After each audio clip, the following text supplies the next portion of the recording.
क्रतवो यन्तु विश्वतो दग्धासो अपरीतास बुद्धिदः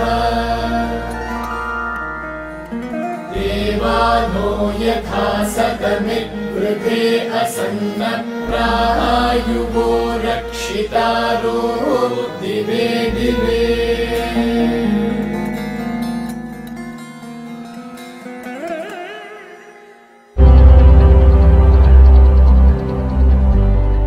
శ్రీ ప్రీతాజీ, శ్రీ కృష్ణాజీ పేరుగాంచిన ఆధ్యాత్మిక తత్వవేత్తలు, సిద్ధయోగులు. వారు సృష్టించిన ఏక మహాక్షేత్రానికి ప్రఖ్యాతిగాంచిన నాయకులు ఎందరో జ్ఞానం కోసం, ధ్యానం కోసం వస్తూ ఉంటారు. ప్రపంచవ్యాప్తంగా వారి కేంద్రాలు సుమారు 100 దేశాలలో వ్యాపించి ఉన్నాయి. శ్రీకృష్ణాజీ 11 సంవత్సరాల ప్రాయంలోనే ముక్తిస్థితి, దైవ సాక్షాత్కారం పొందారు. ఆ చిన్న వయసు నుండే ఈనాటికి శ్రీకృష్ణాజీ సన్నిధిలో ధ్యానం చేసిన వారికి మనసులోని గాయాలు మాని, ఆందోళనలు తొలగి ఉన్నత చైతన్య స్థితుల అనుభవాలు కలుగుతుంటాయి. శ్రీ ప్రీతాజీ సన్నిధిలో సాధకుల హృదయాలు అలవోకగా ప్రేమ, కరుణ స్థితులకు జాగృతమవుతాయి. వారి నుండి జ్ఞానం నేర్చుకోవడం అంటేనే ఎన్నో జన్మల ఆశీర్వాదం. వారి ఏకైక కుమార్తె లోకతో కలిసి 2 స్వచ్ఛంద సంస్థలను స్థాపించారు.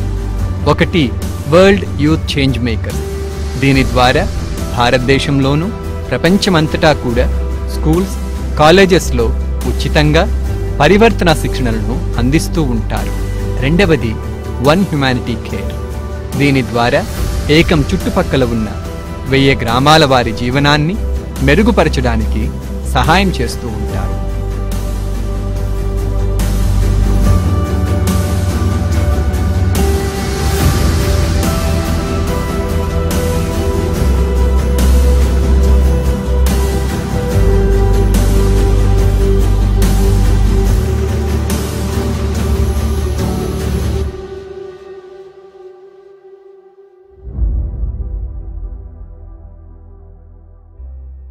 Namaste. Last week we went into the first 3 days of Navratri and the sacred mystery of the goddess Mahadurga. Navratri is the 9-day journey of the seeker into the depths of his or her consciousness, guided by the light of the goddess. The 4th, 5th and the 6th days of Navratri is a celebration of the Mother Divine as Mahalakshmi, killing Mahishasura and Raktabija. Here the myth becomes very interesting. Mahishasura, the demon, goes into assuming various forms in battle. He appears once as a bull, another time as a monster, another time as a cloud, as an elephant during this war with the goddess, until she finally kills him. Similarly, every drop of blood that spills from the asura or the demon gives rise to yet another asura, much like the COVID virus, until the goddess stretches her tongue throughout the world and swallows him before further forms can emerge from his blood. To the Western mind, this might seem bizarre. It might be incomprehensible. However, you must know that Hinduism is many-tiered. Its deeper meanings reveal themselves only to the seeker. So let us go a little deeper now. Having become free of the grip of Madhu and Kaitaba, which are dark forces of greed and anger, with the grace of Goddess Durga, the seeker must move into the 4th, 5th and the 6th nights of his journey. Krishnaji and I teach that the next milestone on the evolutionary path of the seeker is to go beyond the incessantly desiring mind. Even though you may have crossed anger and greed, longings and desires keep surfacing in different forms, tormenting you. Once it is craving for possession, another time it is longing for pleasure, yet another time it is wanting to be loved, like Mahishasura, constantly changing forms. And this ever-hungry mind is a trickster. If you try to fight one craving, another is born. If you try to suppress and kill one craving, many more are born, like Raktabija. Here the seeker invokes the Divine Mother as Chit Shakti, as the great witness consciousness. The seeker at this stage becomes a witness to his or her ever-hungry mind. You become a witness. In this state of being a witness, your craving mind becomes quiet. It disintegrates without making you run amok trying to fulfill them. In the first stage, you saw the seeker becomes free of tamas with the power of goddess dressed in black. In this stage, the seeker becomes free of rajas, or the aggressive desire for money, for fame, for pleasure, with the grace of Mahalakshmi dressed in red. Here is the secret I want to share with you. Wealth does not flow to those who are aggressively wanting all the time.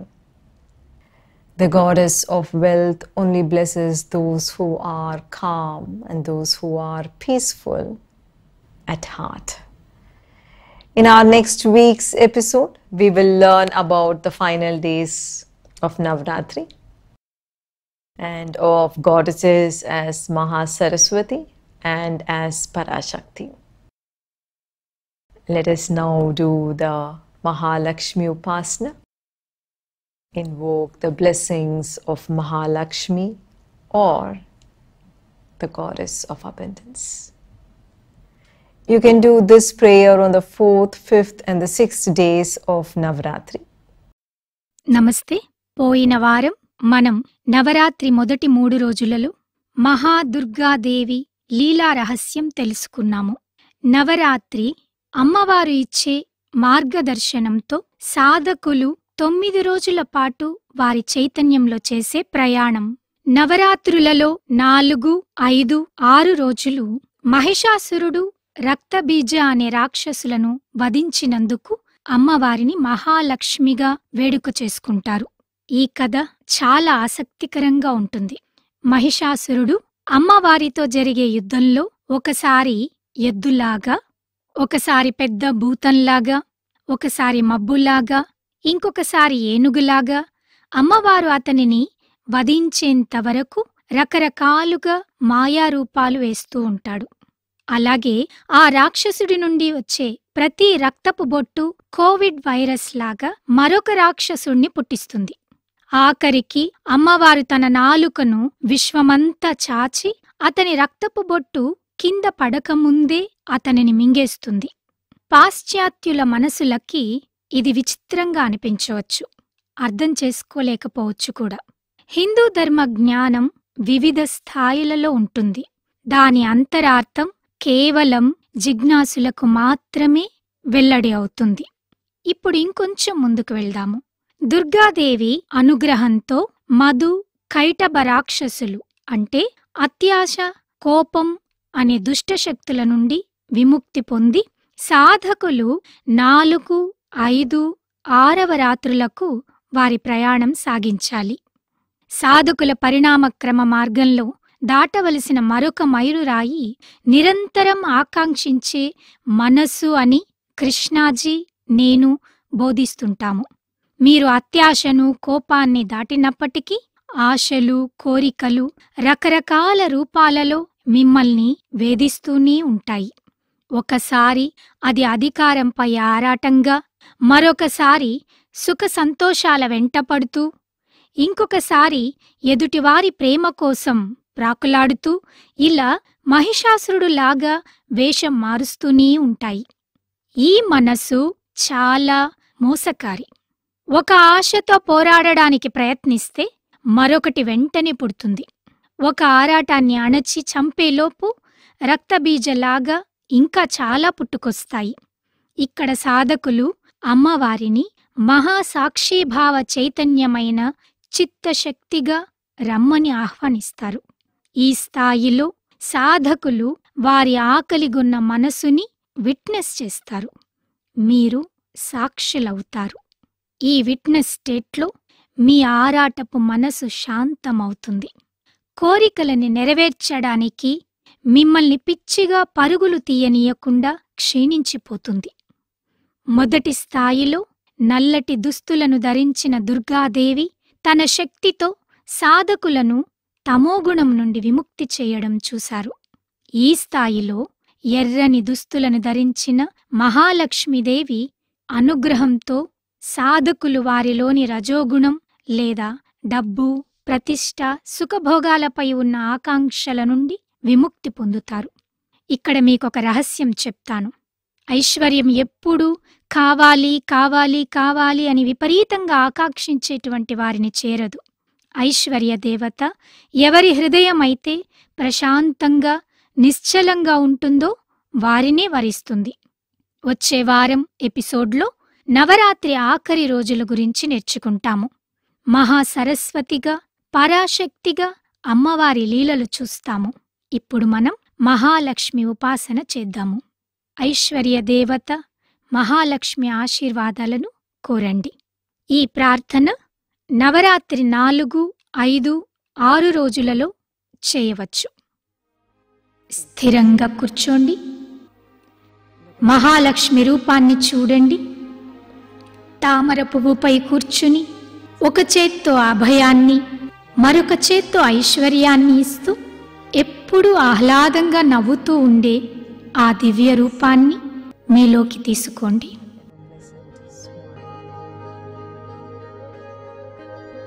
విద్యావంతం యశస్వంతం లక్ష్మీవంతం జనం గురు రూపం దేహి జయం దేహి యశో దేహి ద్విషో జహి దేహి సౌభాగ్యమారోగ్యం దేహి మే పరమం సుఖం రూపం దేహి జయం దేహి యశో దేహి ద్విషో జహి విధేహి దేవి కళ్యాణం విధేహి విపులాం శ్రియం. నెమ్మదిగా కళ్ళు మూసుకుని మీ చిదాకాశంలో అంటే మూసి ఉన్న మీ కళ్లకు ఎదురుగా ఉన్న చీకటి ప్రాంతంలో ఆమె రూపంపై ధారణ చేయండి. దద్యాదయానుపవనో ద్రవిణాంబుధర అస్మిన్న కించన విహంగశిశౌ విషణ్ణే దుష్కర్మ ఘర్మమపనీయ చిరాయ దూరం నారాయణ ప్రణయిని నయనాంబువాహ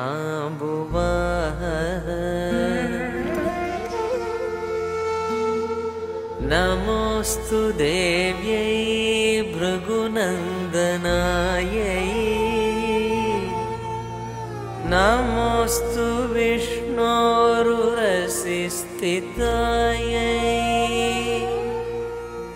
ఆకాంక్ష, ఉద్రేకం నుండి ఆకలిగొన్న మనసుని తొలగించి మీలో శాంతిని నింపమని అమ్మవారిని అడగండి. మీ జీవితంలో మహాసంపదలను ప్రసాదించమని కోరండి.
ఈ సంకల్పంతో మీ చేతులు నమస్కార ముద్రలో ఉంచి శ్రీం అని మంత్రాన్ని జపించండి.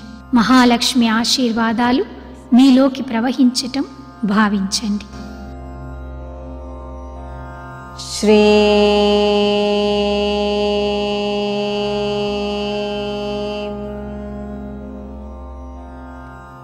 శ్రీ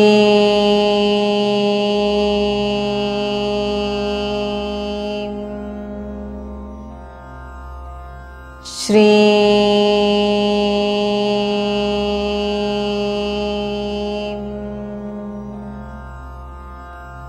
శ్రీ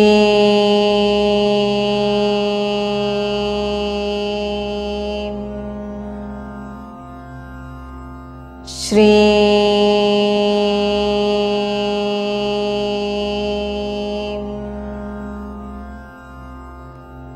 శ్రీ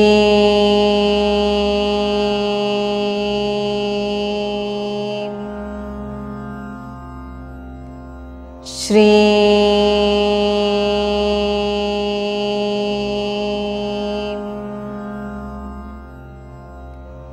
శ్రీ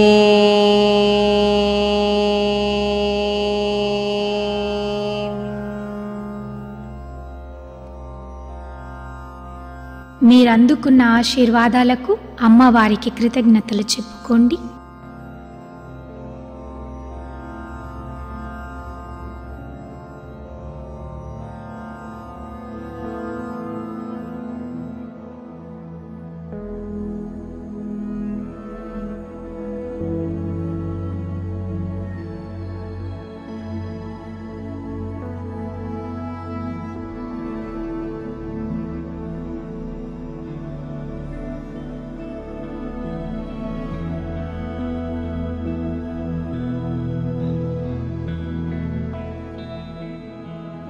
నెమ్మదిగా కళ్ళు తెరవండి.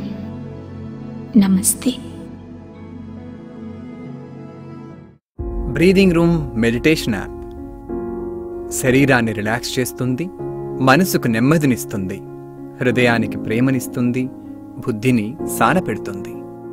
మీ శ్వాసక్రియల ద్వారా నాడీ వ్యవస్థను శాంతపరిచి మిమ్మల్ని హాయిగా రిలాక్స్ చేస్తుంది.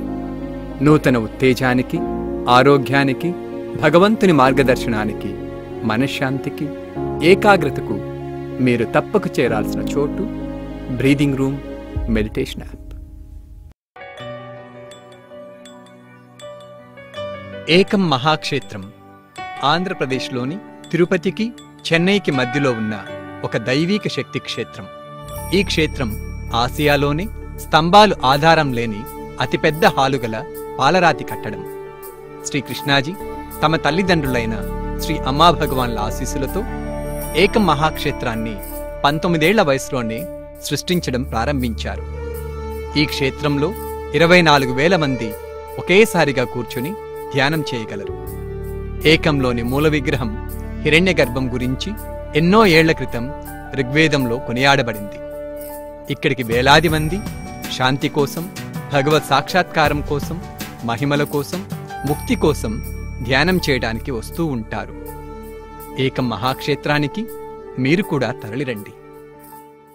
భారతదేశంలోనే మొట్టమొదటిసారిగా మన దేశ యువతీ యువకుల కోసం ఇంటెలిజెన్స్ మేనిఫెస్ట్ ఈ నవంబర్ 8వ తారీఖున జరగబోతుంది. ఇది మీ ఇంటి నుండే ఆన్లైన్లో పాల్గొనగలిగే 3 గంటల సేపు జరిగే శక్తివంతమైన ప్రక్రియ. మీరు క్రియేటివ్ సొల్యూషన్స్, ఐడియాస్ కావాలనుకుంటున్నారా? మీరు చేసే పనిని ప్రేమతో చేయాలనుకుంటున్నారా? మీ గోల్స్ని టైంకి అచీవ్ చేయాలనుకుంటున్నారా? అయితే ఇంటెలిజెన్స్ మేనిఫెస్ట్ మీకు రైట్ చాయిస్. మీకు తెలుసా, మీ మెదడు యొక్క సామర్థ్యం కేవలం 1/3 మాత్రమే మీ తల్లిదండ్రుల జన్యువుల నుండి మీరు పొందుతారు. మిగతా 2/3 భాగం మనం పెంచుకునే సామర్థ్యంపై ఆధారపడి ఉంది. శ్రీ ప్రీతాజీ స్వయంగా ఏకం దైవిక శక్తి క్షేత్రం నుండి ఇంటెలిజెన్స్ మేనిఫెస్ట్ని నిర్వహిస్తారు. సైంటిఫిక్ ప్రిన్సిపల్స్ ఆధారంగా నిర్వహించబడే ఈ దైవిక ప్రక్రియ మీలో ఇంటెలిజెన్స్ని 3 రూపాలలో జాగృతం చేస్తుంది. మీలో అటెన్షన్, ప్యాషన్ పెరిగేలా, మీరు మీ ఎమోషన్స్ని బ్యాలెన్స్ చేసుకొనగలిగేలా, మీరు తెలివైన నిర్ణయాలు తొందరగా తీసుకొనగలిగేలా ఈ మేనిఫెస్ట్ మీకు సహాయం చేస్తుంది. శ్రీ ప్రీతాజీ ముక్తి పొందిన ఒక గొప్ప సిద్ధయోగిని. శ్రీ ప్రీతాజీ కొన్ని లక్షల మందిలో వారు నిర్వహించే కోర్సులు, రెట్రీట్స్, ప్రాసెస్ల ద్వారా శక్తివంతమైన మేల్కొలుపులు కలిగించి ఉన్నారు. ముందెన్నడూ లేని విధంగా శ్రీకృష్ణాజీ ఈ ఇంటెలిజెన్స్ మేనిఫెస్ట్లో పాల్గొన్న మీ అందరితో నేరుగా మాట్లాడుతూ ప్రస్తుతం ప్రపంచంలో ఉన్న పరిస్థితులకు అనుగుణంగా మీ ఇంటెలిజెన్స్ని పెంచుకోవడం గురించి మీకు ప్రత్యేకమైన జ్ఞానాన్ని అందిస్తారు. యువతీ యువకుల కోసం ప్రత్యేకంగా సృష్టించిన ఈ దైవీక ప్రక్రియలో పాల్గొని మీ జీవితంలో సంతోషం, విజయాల వైపుకు ముందుకు కొనసాగండి.